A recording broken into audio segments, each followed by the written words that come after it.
আসসালামু আলাইকুম সম্মানিত দর্শক এবং শ্রোতা সবাইকে জানাচ্ছি ম্যান ফর ম্যান ফোর্সের পক্ষ থেকে মানবিক শুভেচ্ছা। আজকে এই রক্তদানের মধ্য থেকে আলহামদুলিল্লাহ 84তম সম্পন্ন হচ্ছে। সবাই আমার জন্য দোয়া করবেন এবং সারা বাংলাদেশ এবং বাংলাদেশের বাইরে প্রবাসী ভাই বোনেরা যারা আমার শুভাকাঙ্ক্ষী আছেন, আমাদের ম্যান ফর ম্যান ফোর্সের সদস্য যারা আছেন, সবাইকে রমজানুল মুবারক। আলহামদুলিল্লাহ সারাদিন রোজা রেখে একটি শিশু সন্তানের জন্য রক্তটা দিচ্ছি আজকে, খুব ভালো লাগছে। তো আমি একটি কথাই বলবো যে মানুষ মানুষের জন্য, জীবনের জন্য।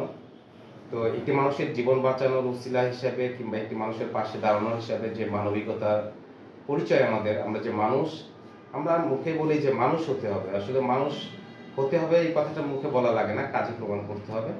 তো যারা আমার শুভাকাঙ্ক্ষী আছেন সবাইকে জানাচ্ছি মানবিক শুভেচ্ছা। সবাই সবসময়ের জন্য প্রস্তুত থাকবেন অন্যের উপকার করার জন্য, সেটা শুধু রক্ত দিয়ে নয়, যে কোনো বিষয়ে। এবং জাতি ধর্ম বর্ণ নির্বিশেষে আমরা সবাই মানুষ, এক সৃষ্টিকর্তার সৃষ্টি। তাই আসুন আমরা সবাই দেশের বৃহত্তর স্বার্থে মানবতার কল্যাণে নিজেদেরকে নিয়োজিত রাখি। সবার জন্য রইল ভালোবাসা ও শুভকামনা। আসসালামু আলাইকুম।